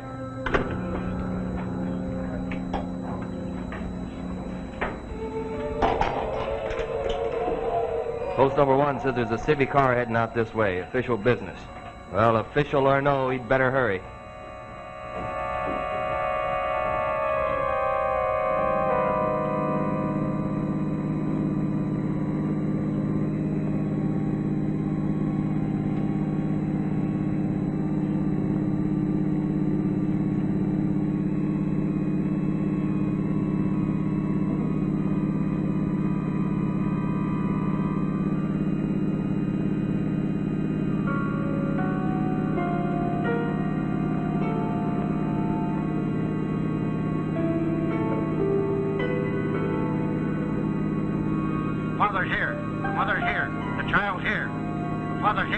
keep after you, George, and breathe sense into you. I'll keep after you, George, and breathe sense into you. I'll keep after you, George. I'll keep after you, George. I'll keep after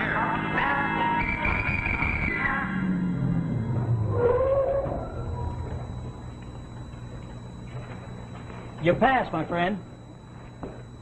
Yeah. And what do you got back there? They're the people for the house. Oh, the people. You mean the dummies. Well, I don't envy them, that's for sure. That's for doggone sure. Okay, but don't stop any place for anything. You got 35 miles to go, and it's 11:30 already.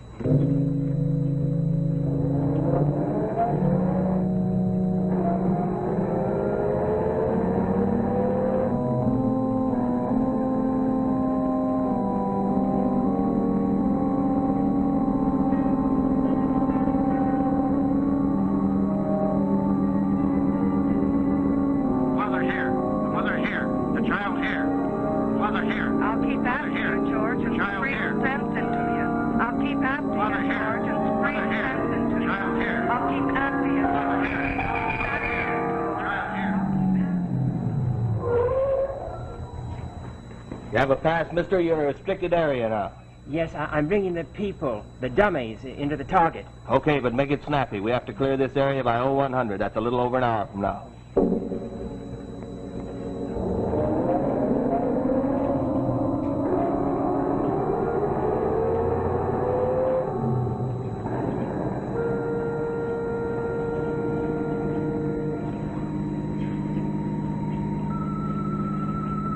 We could be happy, Helen.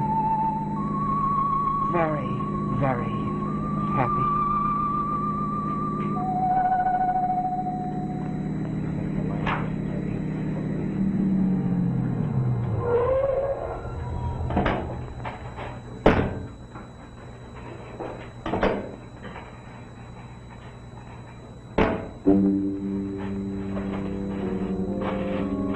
The guy with the dummies, Vance, that's your name? That's right. You know where they go? Yes.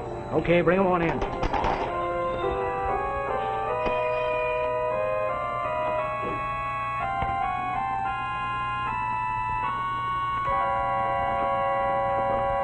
I'll bring the rest of the family right in.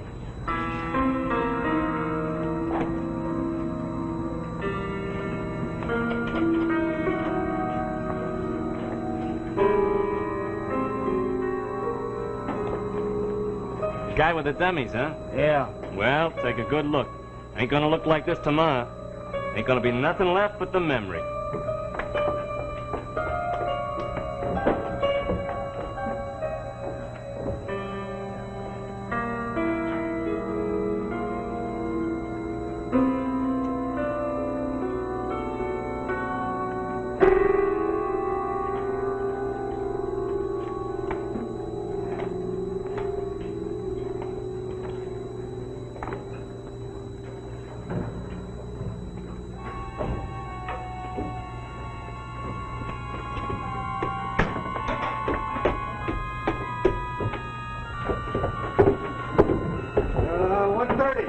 Won't be long now.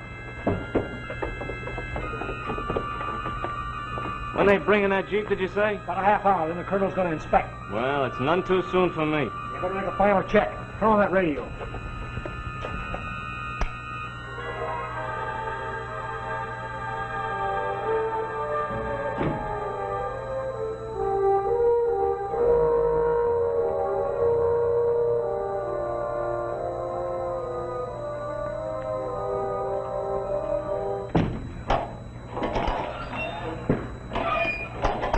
Five of them in?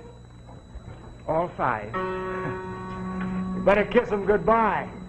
I did. Because after the colonel finishes his inspection, you ain't going to see them anymore. I know.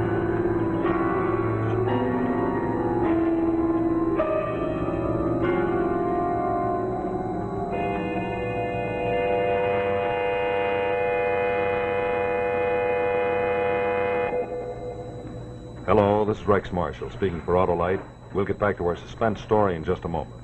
Before we do, though, I have kind of a little hair-raising story I'd like to tell you myself. Or rather, a bear-raising story. Now, this is about a hunter whose name is Herman. And this Herman is out looking for a bear. Unfortunately, he finds one. Now, looks like Herman's trying to get the bear out in the open, and the bear is just trying to get Herman. So our hunter hops in his car, and the battery is dead.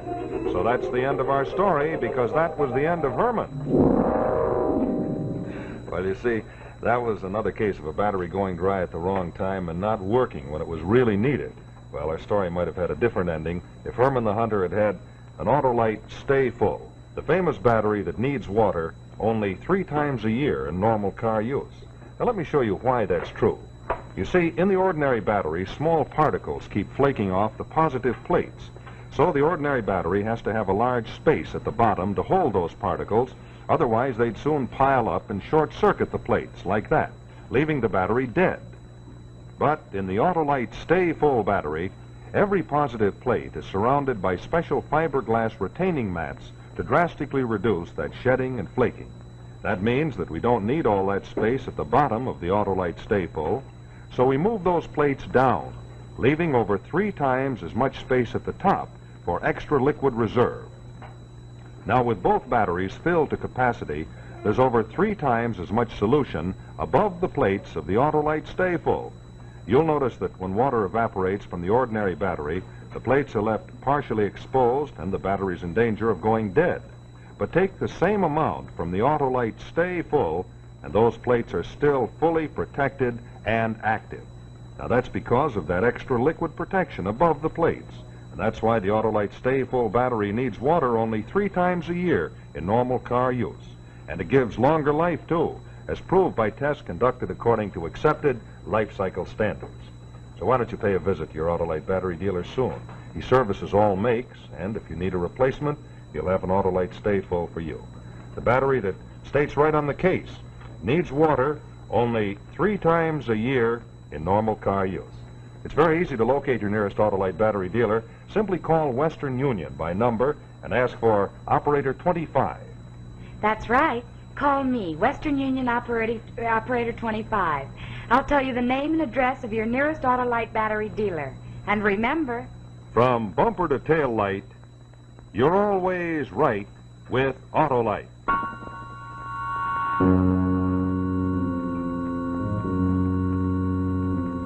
And now, the second act of Nightmare at Ground Zero, starring O.Z. Whitehead.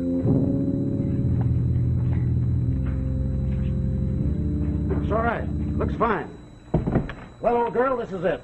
Tomorrow you'll be just so much dust. Dangerous dust at that. Radio, forget, you know. Now, let's look at the other rooms. There's really no need. I put them in all the right rooms. One in bed, one by side of dressing table? That's right, just as was ordered. Well, we'll take a look anyway. There's really no need. There's no need. Now they're upstairs. I wish I'd hurry up and get this inspection over with. All right, it gives me the shakes hanging around like this. Only 2 more hours to go. Come on, will you? Let's leave the place to the dummies.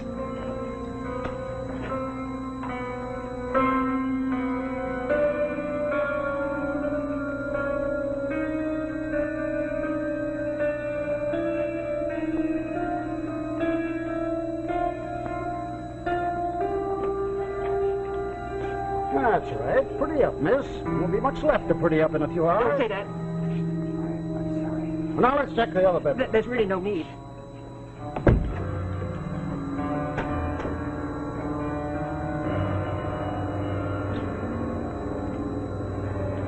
Vance!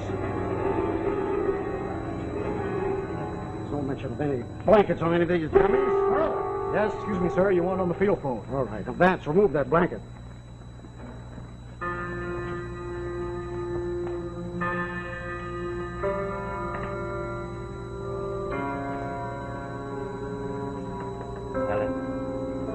Helen, you know what I'm going to do?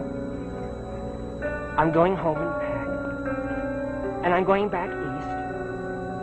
And I'm going to start working with the marionettes again. Just like before.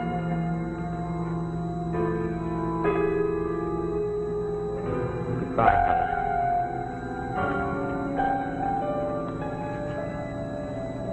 You won't feel a thing, Helen. They tell me it's so quick that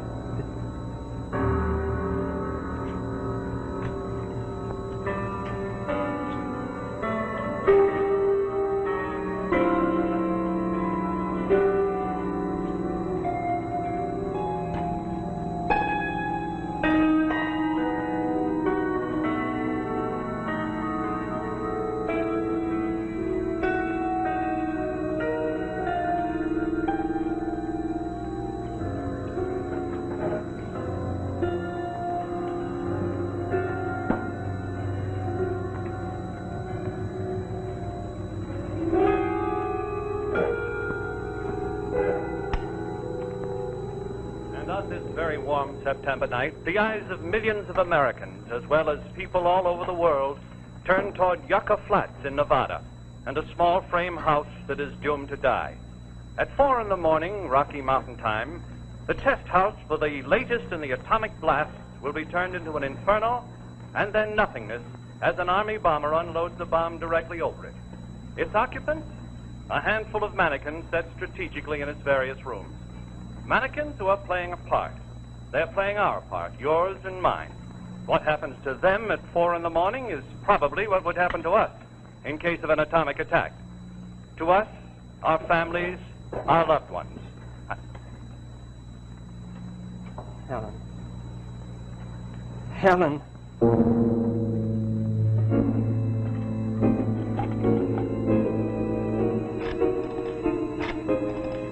That's headquarters.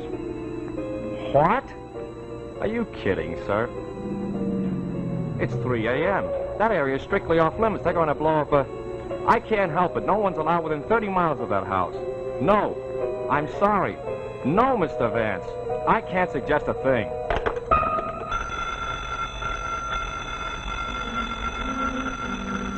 Outpost. Yeah, I got it. Yeah, I'll watch for it. But don't worry, nobody will get by. That's right. Wait a minute. Who was that? No, he had a pad. Said he was Jones going just about a mile up the road. Guy in a car? Yeah, the guy with the dummies. That's too late. He just went by, yeah. Well, now, look, how are we supposed to... Yeah, all right. Hey, what's up? Blood pressure. You know where that guy's headed for? Yeah, about a mile up the road. He said he lost something out of the car. In mine, that's what he lost. He's headed for the house. The house? They're sending a car out to try to stop him. 10 to 3.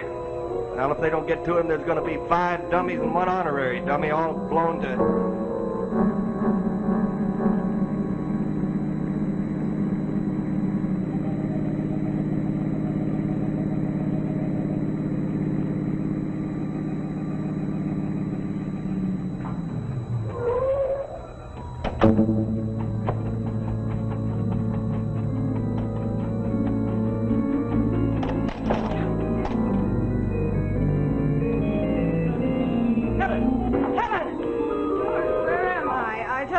And I was in a strange bed. Helen, we've got to get out of here. It's past 3:30 already. I must look a mess. I'll Not now, Helen.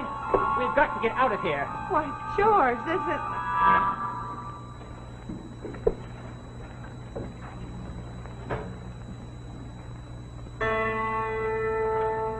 Yes. You're in the house. In the house at ground zero. You want to yell at me now, Helen? You want to scream and argue? You put me here. Yes, I put you here. Your loving husband, George. I put you here to die. Why, George? Why? There's no time. Come on, Helen.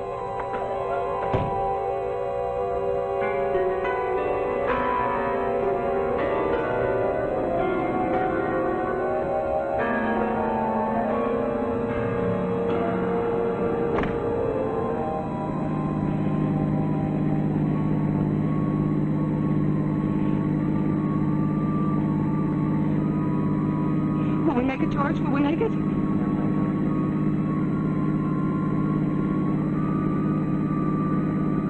I made you crack, didn't I? I pushed you and drove you to do this. I never let you alone. I never stopped to think how you felt or what you wanted. And yet you came back to get me. Here it happens. Doomsday. We find each other.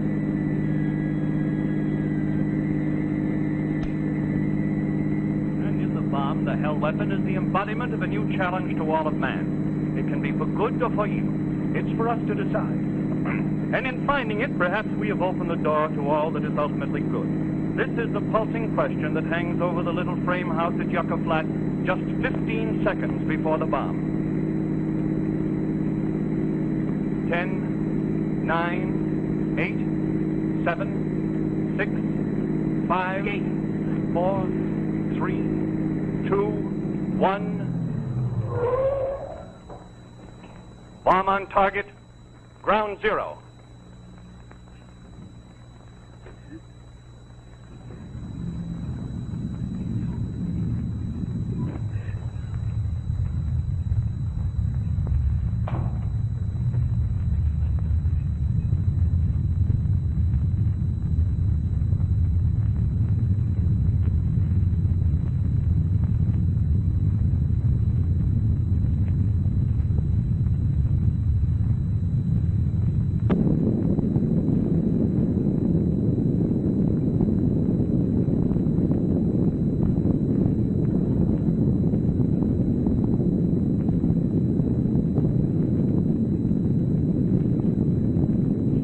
George? Yes. What now, George? I don't know, Helen. What now?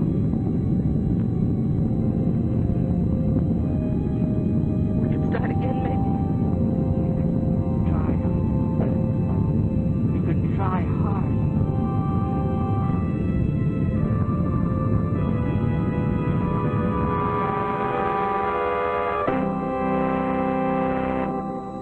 And so we come to the end of another story of suspense brought to you by Autolite.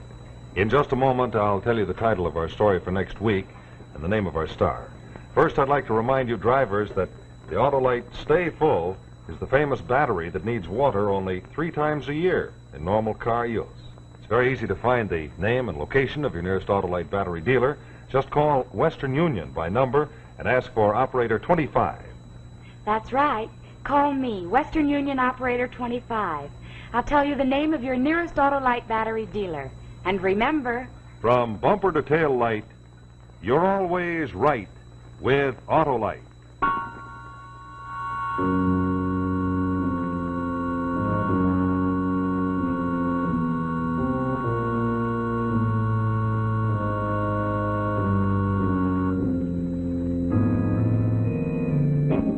Next week, our story will be Death in the Pasig River, starring English stage and motion picture star Sir Cedric Hardwicke.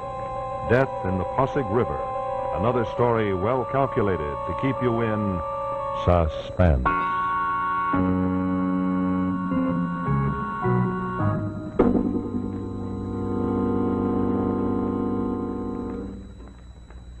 Tuesday Night Thrills, Danger, on the CBS television network. That was the TV version of Suspense on CBS. We started out with a couple of episodes from 1949, the 2 literary adaptations.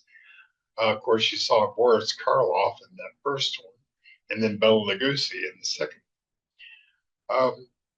Both of those are really entertaining to watch, but you can see the sort of creakiness of early television doing it live, with things not quite falling into place, people stumbling over lines.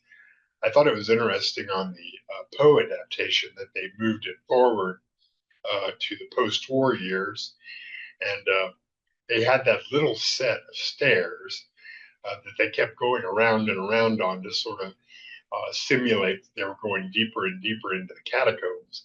But you could see one time that the actors sort of got too close to each other, and you could tell they were just following one after the other.